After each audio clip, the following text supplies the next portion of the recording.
Hello friend, welcome to super teach. आज हम भारत का प्राचीन इतिहास पढ़ेंगे जो नेक्स्ट एग्जाम के लिए इम्पोर्टेंट होंगे फ्रेंड्स। तो आओ देखते हैं। पहला क्वेश्चन है, किस चीनी यात्री ने गुप्त राज्य के प्रथम राजा का प्रमाण दिया है? ऑप्शन ए है फाहियान, बी है हुएनसांग, सी है इत्सिंग, डी है इनमें से कोई नहीं। तो ऑप्शन सी सही है। इत्सिंग ने गुप्त राज्य के प्रथम राजा का प्रमाण दिया है। इत्सिंग एक चीनी यात्री था एवं बौद्ध भिक्षु था जो 672 से 695 ईस्वी में आया था। वह 675 ईस्वी में सुमात्रा के रास्ते समुद्री मार्ग से भारत आया था और 10 वर्षों तक नालंदा विश्वविद्यालय में रहा था। उसने वहाँ के प्रसिद्ध आचार्यों से संस्कृत तथा बौद्ध धर्म के ग्रंथ को पढ़ा था। नेक्स्ट क्वेश्चन है फ्रेंड, अशोक के काल में कौन सी बौद्ध संगति हुई थी? तो ऑप्शन ए है प्रथम बौद्ध संगति, बी है द्वितीय बौद्ध संगति, सी है तृतीय बौद्ध संगति और डी है चतुर्थ बौद्ध संगति। तो ऑप्शन सी सही है, तृतीय बौद्ध संगति हुई थी। इससे कुछ इंपॉर्टेंट पॉइंट्स है वो देखते हैं फ्रेंड्स। पहला देखते हैं, पहला बौद्ध संगति कब हुई थी? तो 483 ईस्वी में बुद्ध भगवान के महापरिनिर्वाण प्राप्त करने के बाद राजगिरी में आयोजित की गई। उस समय शासक कौन थे? तो अजातशत्रु थे और अध्यक्ष कौन थे? तो महाकश्यप थे। दूसरा बौद्ध संगति कब हुई? तो 383 बीसी में हुई और यह वैशाली में इसका आयोजन हुआ और उस समय राजा कौन थे? तो कालाशोक थे और इसके अध्यक्ष कौन थे संगति के? तो सबाकामी थे। तीसरा बौद्ध संगति कब हुई और कहाँ हुई? तो 247 बीसी में पाटलिपुत्र में आयोजित की गई और ये उस समय शासक कौन थे? तो वो थे अशोक और इसके अध्यक्ष कौन थे? तो मोगलीपुत्र तीस थे। चौथा बौद्ध संगति कब हुई? तो चौथा बौद्ध संगति 102 ईस्वी में हुई, कुंडलवन कश्मीर में आयोजित की गई। उस समय राजा कौन थे, शासक कौन थे? तो कनिष्क के कार्यकाल में हुई और अध्यक्ष कौन थे? तो वसुमित्र थे और उपाध्यक्ष अशोकघोष थे।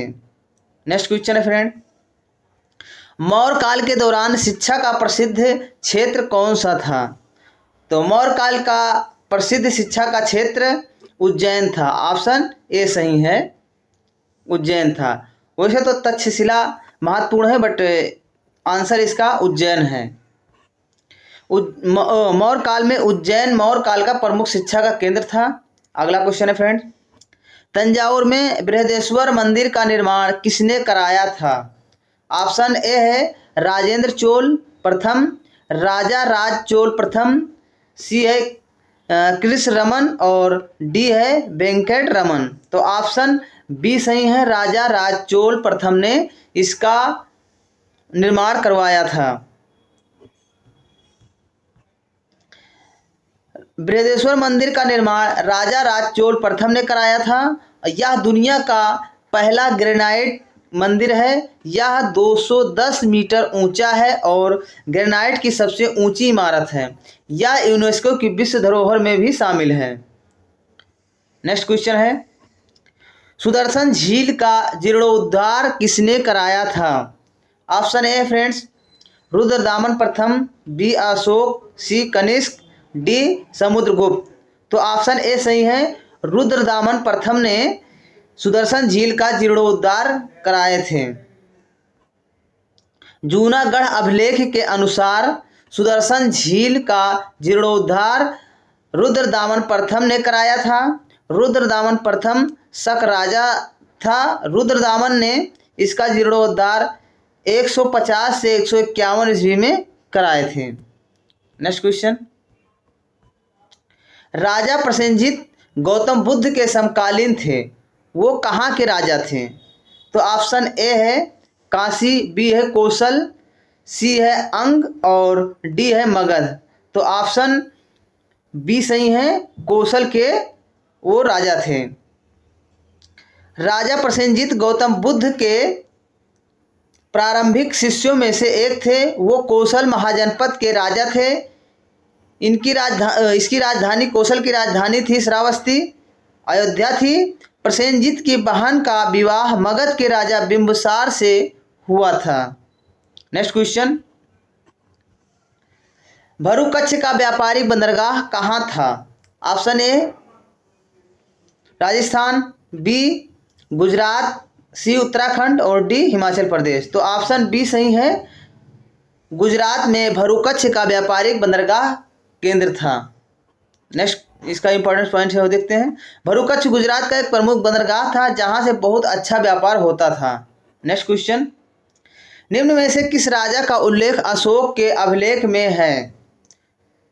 तो अशोक के अभिलेख में जो है एंटियोकस का जो है उल्लेख है, एंटियोकस द्वितीय का उल्लेख किया गया है। सिंधु घाटी सभ्यता के लोगों को किन धातुओं का ज्ञान था? तो ऑप्शन ये है कांसा, तांबा, चांदी, सोना, परंतु लोहे का जानकारी नहीं थी। तो ऑप्शन ए सही है, कांसा, तांबा, चांदी, सोना, चांदी उनको नॉलेज था। नेक्स्ट क्वेश्चन है, सिंधु घाटी सभ्यता के लोगों को कांसे, तांबे, चांदी और सोने से परिचित थे, लेकिन लोहे के बारे में उनको जानकारी नहीं थी। चीनी यात्री फाहियान किसके समय भारत आया? तो ऑप्शन ए है चंद्रगुप्त प्रथम, चंद्रगुप्त द्वितीय और समुद्रगुप्त और डी स्कंदगुप्त। तो ऑप्शन बी सही है, चंद्रगुप्त द्वितीय के कार्यकाल में फाहियान आए थे। फाहियान चंद्रगुप्त विक्रमादित्य के समय भारत आया था। उसने यहाँ के बारे में काफ़ी अच्छा वर्णन किया है। नेक्स्ट क्वेश्चन, कौन से ग्रंथ कालिदास के ग्रंथ हैं? पहला पॉइंट से फ्रेंड्स ऋतु संहार, दूसरा मेघदूतम, फिर तीसरा मालविकाग्निमित्रम, फिर चौथा कुमार संभवम, फिर अभिज्ञान शकुंतलम। तो ऑप्शन ए है 1 और 2, बी है 1 2 3 4 और सी है 1 2 3 5। तो ऑप्शन डी सही है, उपरोक्त सभी कालिदास की ग्रंथ हैं। कालिदास प्राचीन भारत के संस्कृत के सुविख्यात नाटककार थे। उनकी प्रमुख कृतियां रघुवंशम, मालविकाग्निमित्रम, कुमार संभवम, अभिज्ञान शकुंतलम हैं। नेक्स्ट क्वेश्चन, मौर्य काल में संहर्ता का क्या कार्य था? तो ऑप्शन ए है राजस्व वसूली, बी है न्यायाधीश, सी है सेनापति और डी है न्याय देना। तो ऑप्शन ए सही है, संहर्ता का अर्थ होता था राजस्व वसूली।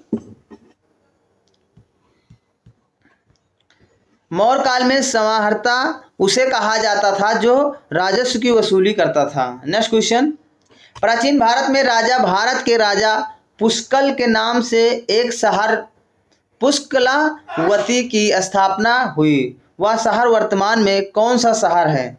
तो ऑप्शन ए है पानीपत, बी है पुष्कर और सी है पेशावर, डी उज्जैन। तो ऑप्शन सी सही है, पेशावर वर्तमान स्थिति में है, जिसे राजा पुष्कल ने बसाई थी।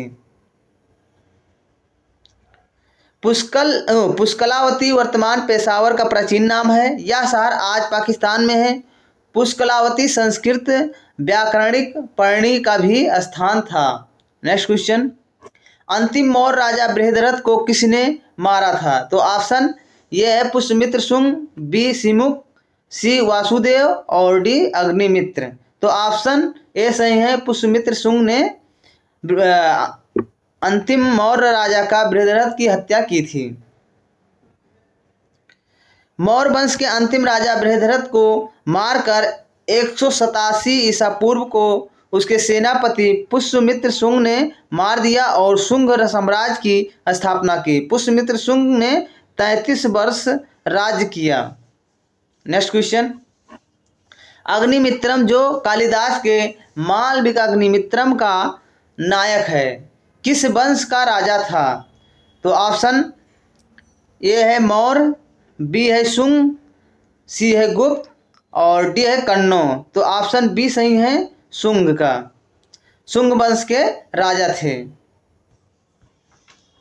अग्निमित्रम पुष्यमित्र शुंग का पुत्र था। उसने यवनों को युद्ध में पराजित किया था, जिस वजह से कालिदास ने मालविकाग्निमित्रम की रचना की थी। नेक्स्ट क्वेश्चन, कर्मकांडीय नीति सार की रचना किस काल में हुई? तो ऑप्शन ए है सातवाहन वंश, बी है गुप्त वंश, और सी है कलचुरी वंश, और डी है नंद वंश। तो ऑप्शन बी सही है, गुप्त काल में कर्मकांडीय नीतिसार की रचना की गई थी। कर्मकांडीय नीतिसार की रचना गुप्त काल में हुई। यह कौटिल्य के अर्थशास्त्र पर आधारित है। नेक्स्ट क्वेश्चन, गुप्त वंश का प्रथम राजा कौन था? तो ऑप्शन ए चंद्रगुप्त प्रथम, बी स्कंदगुप्त, सी श्रीगुप्त, और डी समुद्रगुप्त। तो ऑप्शन सी सही है, श्रीगुप्त गुप्त वंश का प्रथम राजा था। गुप्त वंश का प्रथम राजा श्रीगुप्त था।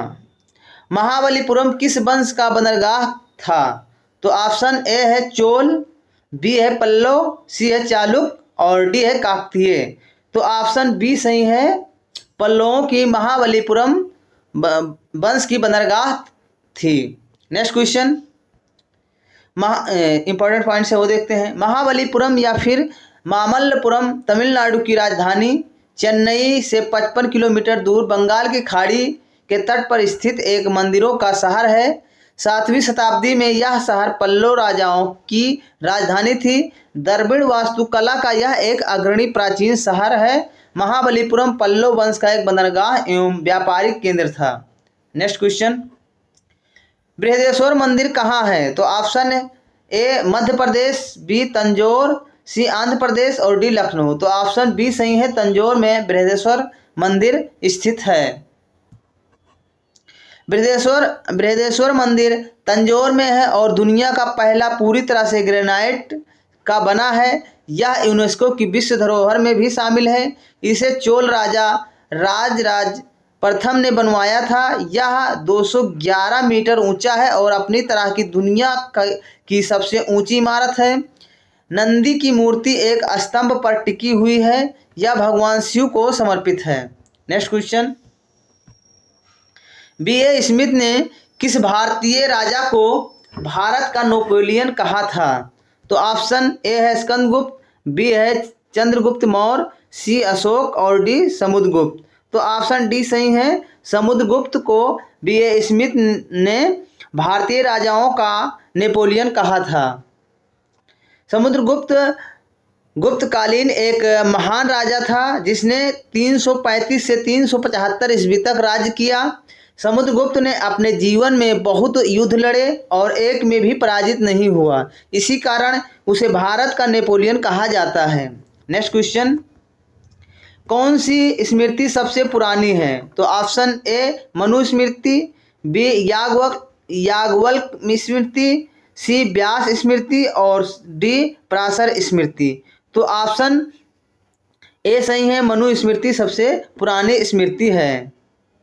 मनुस्मृति सबसे पुरानी स्मृति ग्रंथ है। इसके रचयिता भगवान मनु हैं और यह पूर्व गुप्त काल का ग्रंथ है। नेक्स्ट क्वेश्चन, बिंदुसार के राज्य में सीरिया का राजदूत कौन था? तो ऑप्शन ए डायमेकस, बी डेमेट्रस, और सी मेगस्थनी, और डी हुएनसांग। तो ऑप्शन ए सही है, डायमेकस बिंदुसार के राज्य में सीरिया का राजदूत था। सीरिया के राजा एंटियोकस प्रथम ने डायमेकस नामक राजदूत को बिंदुसार के दरबार में भेजे थे। बिंबिसार ने अवंती नरेश प्रद्योत के यहाँ कौन से वैद्य को भेजा था? तो ऑप्शन ए जीवक, बी कालाशोक, सी उदयन, और डी इनमें से कोई नहीं। तो ऑप्शन ए सही है, जीवक को बिंबिसार ने अवंती नरेश प्रद्योत की यहाँ इलाज के लिए भेजा था। नेक्स्ट क्वेश्चन, बिंबिसार ने अवंती नरेश प्रद्योत के यहाँ अपने राजवैद्य जीवक को भेजा था। बिंबिसार हर्यक वंश का राजा था और संस्थापक भी था। नेक्स्ट क्वेश्चन, निम्नलिखित में से कौन सी संभवतः भारत में प्रयुक्त होने वाली सबसे पहली धातु थी? तो ऑप्शन ए है लोहा, बी तांबा, सी सोना और डी चांदी। तो ऑप्शन बी सही है, तांबा। तांबा जो है भारत में प्रयुक्त होने वाली सबसे पहली धातु थी। धातु के उपयोग के सबसे पुराने ऐतिहासिक प्रमाण ताम्र पाषाण युग या पाषाण तांबा युग के हैं, जो 1800 से 800 ईसा पूर्व की अवधि को कवर करते हुए इस अवधि को तांबे भारत में इस्तेमाल होने वाली पहली धातु के साथ साथ पत्थर के उपयोग से चिन्हित किया गया था। नेक्स्ट क्वेश्चन, निम्नलिखित में से कौन बुद्ध और महावीर दोनों का समकालीन था? तो ऑप्शन ए है बिंबिसार, बी अशोक, सी चंद्रगुप्त मौर्य और डी बिंदुसार। तो ऑप्शन ए सही है, बिंबिसार भगवान महावीर और बुद्ध भगवान दोनों के समकालीन था। बिंबिसार बुद्ध और महावीर दोनों का समकालीन था। उन्हें समान सम्मान दिया। उसने अपनी विजयों और कूटनीति से मगध को सर्वोपरि शक्त बनाया। बिंबिसार हर्यक वंश का राजा था। Next question. वीडियो देखने के लिए धन्यवाद।